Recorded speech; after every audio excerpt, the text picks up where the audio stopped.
Hello बच्चों। Coefficient of friction के ऊपर एक बेहतरीन कॉन्सेप्ट समझते हैं हम। कोफिशिएंट ऑफ फ्रिक्शन का मतलब क्या होता है?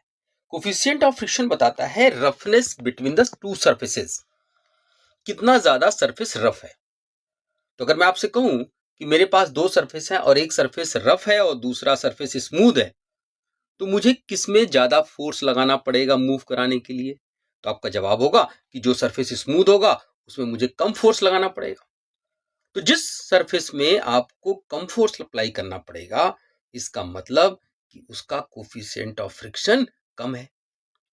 और जिस सरफेस में आपको ज्यादा फोर्स लगाना पड़ रहा है, इसका मतलब उसकी रफनेस ज्यादा है, इसका मतलब कोफिशिएंट ऑफ फ्रिक्शन भी ज्यादा है। अब आइए पैराडॉक्स समझते हैं। पैराडॉक्स क्या है कि मेरे पास एक प्लैंक है और उस प्लैंक के ऊपर एक ब्लॉक रखा हुआ है। मैं इसके ऊपर फोर्स अप्लाई करता हूं पहले केस में, और दूसरे केस में क्या करता हूं कि उस प्लैंक को थोड़ा सा टिल्ट कर देता हूं थीटा डिग्री से, और इस पर भी फोर्स अप्लाई करता हूं।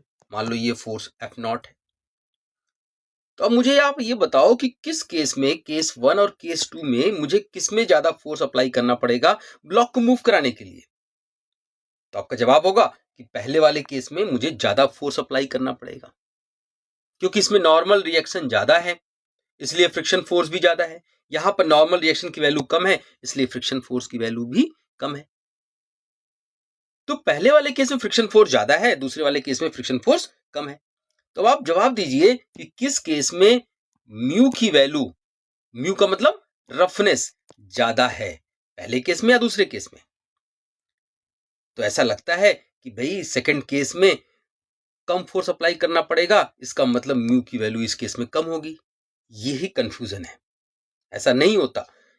Coefficient of friction, remember that, coefficient of friction does not depends on the inclination.